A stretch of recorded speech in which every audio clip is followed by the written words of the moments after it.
kita berjumpa lagi. Hari ini kami akan menceritakan tentang disleksia dan diskalkulia. Disleksia ini sebenarnya adalah masalah dalam pembacaan seseorang. Ia memberi kesan kepada proses pembacaan seperti kesukaran dalam ketepatan atau kefasihan mengenal pasti perkataan, word decoding, prosodi dan pemahaman bacaan. Untuk pengetahuan semua, disleksia ini adalah masalah pembelajaran yang paling biasa terjadi kepada kanak-kanak. Seterusnya, diskalkulia. Diskalkulia ini dikenali sebagai math disability. Diskalkulia ini ialah masalah seseorang dalam mengenal pasti konsep matematik seperti kuantiti, nilai tempat dan masa. Mereka ini juga mempunyai masalah dalam mengingat fakta matematik dan menyusun nombor. Punca-punca berlakunya ketidakupayaan belajar, antaranya yang pertama ialah keturunan. Gangguan kromosom atau genetik tertentu yang diturunkan dari ibu bapa mempengaruhi perkembangan otak, contohnya Fragile X atau sindrom Down. Yang kedua, masalah semasa kehamilan dan kelahiran iaitu kerosakan otak akibat komplikasi semasa mengandung, contohnya jangkitan rubella congenital, dan semasa kelahiran, contohnya jangkitan otak. Yang ketiga, kecederaan tidak sengaja selepas kelahiran, contohnya jatuh atau berlaku hentakan pada kepala.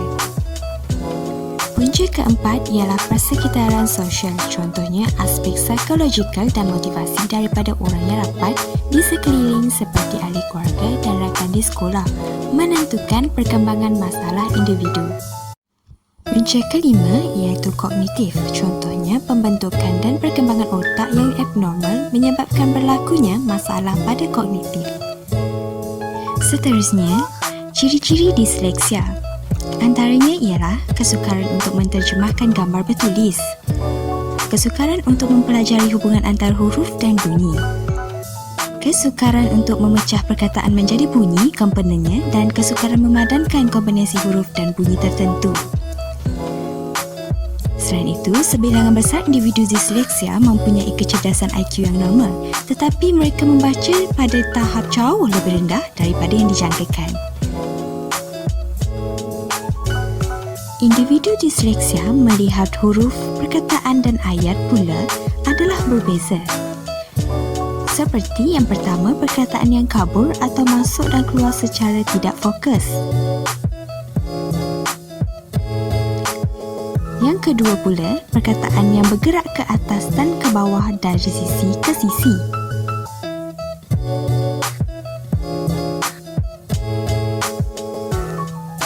Yang ketiga, perkataan yang kelihatan terapung di halaman yang bercetak.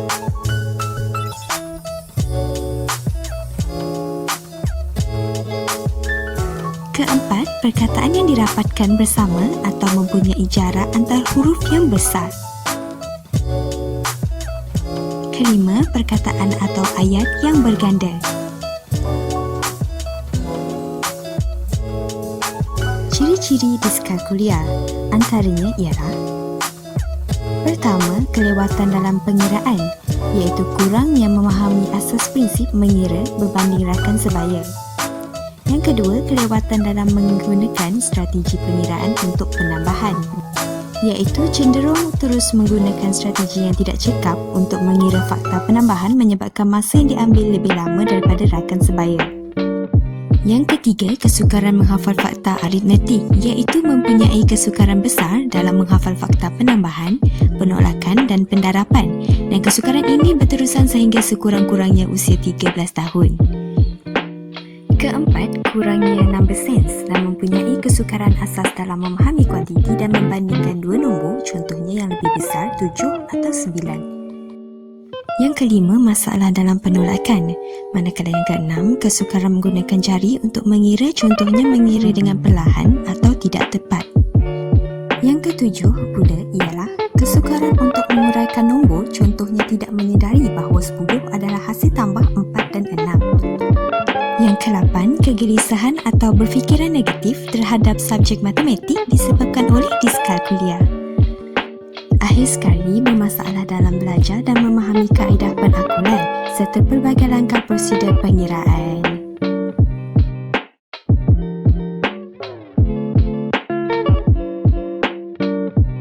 Sekarang saya akan menerangkan kesan disleksia dan diskalkulia terhadap areas of occupation. Yang pertama, ADL. Contohnya, personal device care, iaitu suka untuk menjaga barang peribadi seperti cermin mata kerana suka untuk membaca dan memahami arahan penjagaan cermin mata yang diberikan. Yang kedua, IADL. Contohnya, health management, iaitu suka untuk membaca deskripsi ubat kerana perkataan yang dibaca kelihatan kabur. Yang ketiga, school. Suka untuk melibatkan diri secara efektif di dalam kelas kerana mempunyai masalah untuk menterjemah tulisan yang ditulis oleh guru. Yang keempat, play, iaitu suka untuk bermain permainan seperti Saidina kerana arahan yang ditulis pada kad dan bot permainan itu kelihatan bertindih. Yang kelima, social participation, iaitu suka untuk menyertai aktiviti-aktiviti kemasyarakatan seperti sambutan Hari Kemerdekaan yang melibatkan pembacaan kerana perkataan yang dilihat kelihatan seperti bergerak ke atas, ke bawah dan ke tepi.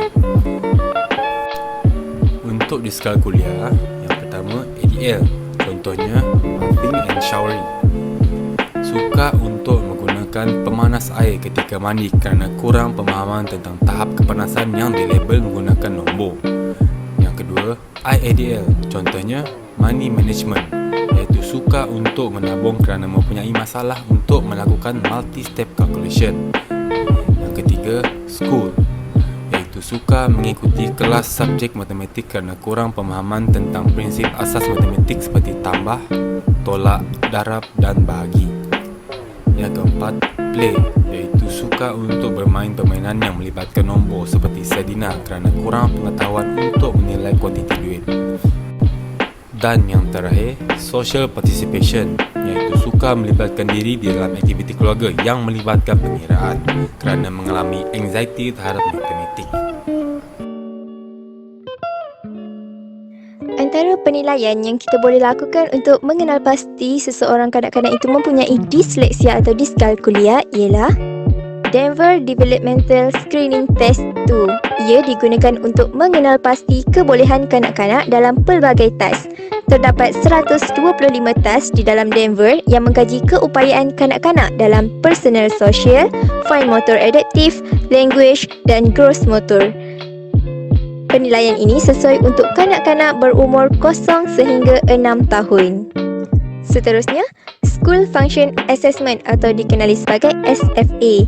SFA digunakan untuk mengenal pasti kekuatan dan limitasi pelajar semasa melakukan aktiviti di sekolah dalam 3 bahagian iaitu participation, task support dan activity performance. SFA sesuai untuk kanak-kanak tadika sehinggalah kanak-kanak berumur 12 tahun. Seterusnya, Miller Assessment for Preschoolers (MAP). Ia digunakan untuk menilai perkembangan kanak-kanak dalam tingkah laku, motor sensori dan fungsi kognitif. Ia juga sesuai untuk kanak-kanak berumur 2 tahun 9 bulan sehingga 5 tahun 8 bulan. The Shaw Handwriting Screening (SHS). Ini adalah alat penilaian non-standardized yang digunakan untuk menilai punca masalah dalam penulisan kanak-kanak. Ia sesuai untuk kanak-kanak berumur 3 hingga 7 tahun. Aktiviti rawatan untuk disleksia ialah yang pertama, melakukan aktiviti brain gym iaitu crosswalk. Tujuan aktiviti ini adalah bertujuan untuk meningkatkan perhatian. Seterusnya, teknik button reading dan spelling program. Teknik button ialah teknik khas untuk mengajar murid disleksia untuk membaca. Teknik ini dipengaruhi oleh teknik Orton Gillingham yang menggunakan kaedah kepelbagaian sensori. Teknik button ini mempunyai 10 tahap bagi mengajar mereka untuk membaca.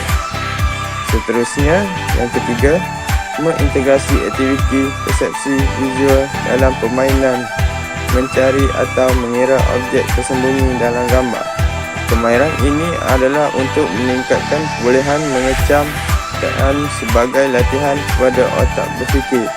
Contohnya, aktiviti mengira bilangan balon dalam gambar. Seterusnya, yang keempat, aktiviti latihan koordinasi mata dan tangan.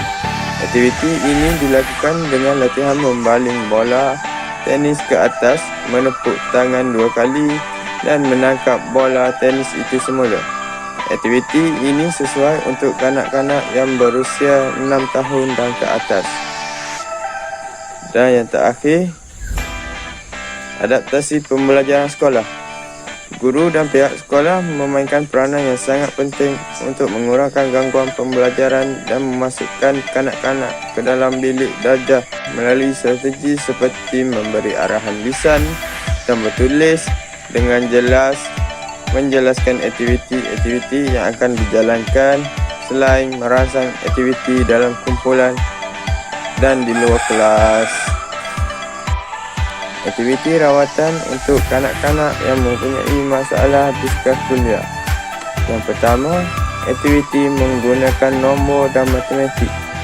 Contohnya, membuat latihan mengira nombor 1 hingga 10 berturutan menggunakan objek sebenar. Seterusnya, melakukan aktiviti yang berulang konsep asas matematik seperti pengiraan dan penambahan. Yang ketiga, permainan terapeutik bertujuan untuk kanak-kanak skor dan melaksanakan operasi matematik dengan membandingkan objek dan menyusunnya dengan ciri-ciri yang berbeza. Yang keempat, aktiviti membaling dadu. Membaling dadu secara rawak untuk mengetahui berapa banyak mata yang dia ada dan akan ditulis nombor matematik dalam perkataan.